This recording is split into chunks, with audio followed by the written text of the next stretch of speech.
2009년 10월 교육청 나형 24번 문항을 풀이해 보겠습니다. 문항의 포인트는 무엇이냐면요. 지수함수를 일단 해석을 하셔야 되고요. 그 다음에는 가우스 함수를 해석해야 되겠죠. 이제 참고로 이 가우스 펑션은 함수죠. 가우스 펑션은 이 교육청에서는 출제가 지금 돼 있죠, 지금. 근데 이제 평가원에서는 출제가 안 됩니다. 그래서 아직까지는 출제가 안 된 상태이긴 한데, 그래도 만의 하나의 확률로 내가 본 수능에 가우스가 나오게 되면 난리가 나겠죠. 그래서 사실상 뭔가 최근 트렌드 문제만 푸는 것은 사실상 조금 지양을 해야 된다. 그러니까 특히 겨울방학이나 또는 수능이 한 6달 전에 남은 상황일 때는 뭔가 이 다양한 문제들 이런 것들을 위주로 좀 풀어보는 게 중요합니다. 뭐 요즘은 절대값이 대세긴 한데 하지만 가우스도 충분히 출제가 될 소지가 있긴 있습니다. 물론 교육과정에서는 조금 불필요한 존재이긴 하지만 가우스 알아두면 좋을 것 같습니다. 자, 그러면 가우스 함수인데 요거는 가우스 함수를 그리는 법은 제가 개념인강에 찍어놨기 때문에 한번 읽어보시면 좋을 것 같습니다. 네, 그 다음 이제 다음 포인트가 합성함수죠. 그래서 합성함수까지 잘 표현을 하셔야 되고요. 보통은 저 같은 경우는 합성함수는 방법이 두 가지가 있죠. 첫 번째는 직접 합성. 그러니까 직접 합성이라는 거는 식에 직접 대입을 해서 그 그래프를 그리시면 되고요. 두 번째 같은 경우는 관계도죠. 관계도 같은 경우는 이제 직접 그리는 건 아니고 뭔가 최대 최소를 따져볼 때 이제 관계도를 많이 씁니다. 그래서 이 문제는 관계도는 쓰지 않을 것 같고 직접 합성 쪽으로 갈 것 같은 느낌이 좀 듭니다.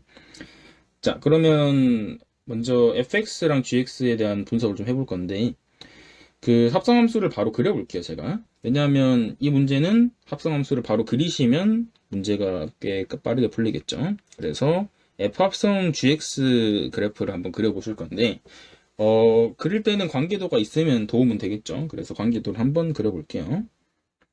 x가 g로 가죠.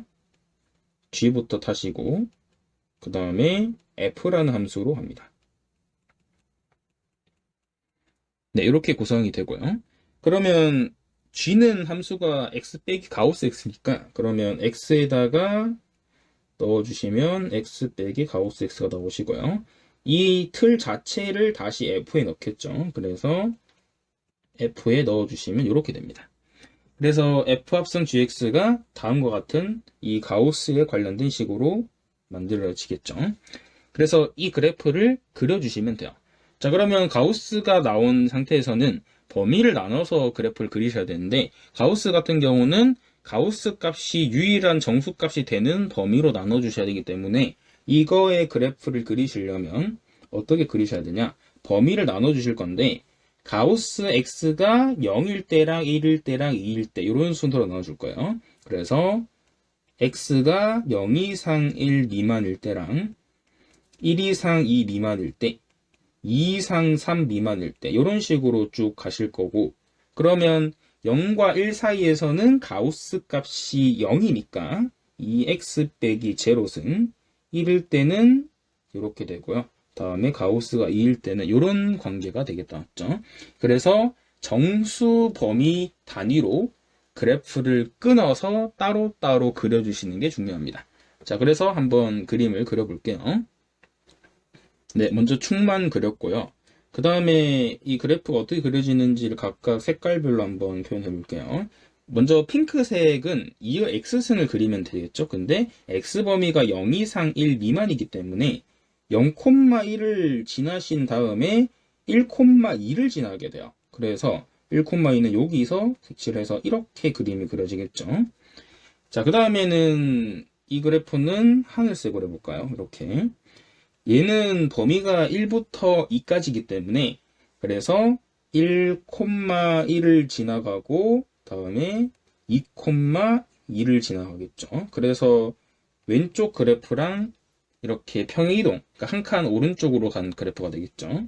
그 다음에 요 식은 제가 주황색으로 그려볼게요. 주황색도 똑같이 2부터 3까지니까 옆으로 가면 갈수록 그래프들이 그냥 한 칸씩 밀리는 개형이 되겠죠. 이렇게 되시고 그 다음에 이제 직선을 그리시면 되는데 직선 같은 경우는 y는 마이너스 n분의 x 플러스 2인데 자 얘는 n 값을 지금 모르는 상태죠. n 값을 모르는데 n 값을 무시하고 어디 점을 지나가는지가 궁금하기 때문에 얘는 n 값을 무시하면 x가 0을 넣었을 때 y 좌표가 2가 되니까 0,2를 지나가는 그래프가 되겠죠. 그래서 0,2를 지나가는 그래프가 되는 걸 알 수 있습니다. 자 그러면 S10을 구하라 했죠. 문제에서는 지금 A1부터 A10까지 합이니까 S10이죠. 자 그러면 A1부터 차례대로 한번 구해볼게요. A1 같은 경우는 이 보라색 직선을 어떻게 그리셔야 되냐, 기울기가 마이너스 1이 돼야 되겠죠. 그러면 기울기가 마이너스 1로 그리면 이렇게 그림이 그려져요. 그러면 만나는 점을 체킹해보면 두 점에서 만나죠. 이렇게 하나 둘, 그래서 두 점에서 만나니까 A1은 2가 됩니다. 그 다음에는 n이 2일 때도 똑같이 조사해봐야 되겠죠. n이 2일 때는 기울기가 마이너스 2분의 1이니까 아마도 이렇게 지나가겠죠. 2,1을 지나가는 이런 그래프가 나오게 돼요. 아이고야. 이렇게 그림이 그려지겠죠. 그러면 만난 점이 3개로 늘어나죠. 그 다음에 또 할 건가요? 규칙이 보이죠? 그 다음에도 아마 그래프가 이렇게 될 건데 그러면 아마 이 점을 지나가는 또 그래프가 나오겠죠. 이거는 아마 기울기가 3분의 1이겠죠? 이런 식으로요. 그럼 4개죠? 그래서 결론적으로 얘기하면 교점 개수가 오른쪽으로 밀리면 밀릴수록 하나씩 늘어나는 구조니까 결국은 얘들은 공차가 1인 등차 수열이 된다. 또는 일씩 증가하는 어떤 수열이 된다. 이렇게 알아두시면 되겠죠. 그래서 2부터 10번째 항은 11이 되겠죠. 그래서 2부터 11까지 더하시면 돼요. 그럼 얘들 같은 경우는 평균을 먼저 내시고 평균은 2 더하기 11이죠. 그 다음에 곱하기 한개수 10개. 그래서 계산하시면 13 곱하기 5가 되니까 답은 65가 되는 걸 알 수 있겠죠. 문항 자체가 많이 어렵지 않기 때문에 천천히 한번 읽어보시면 좋을 것 같습니다. 기억해 두세요.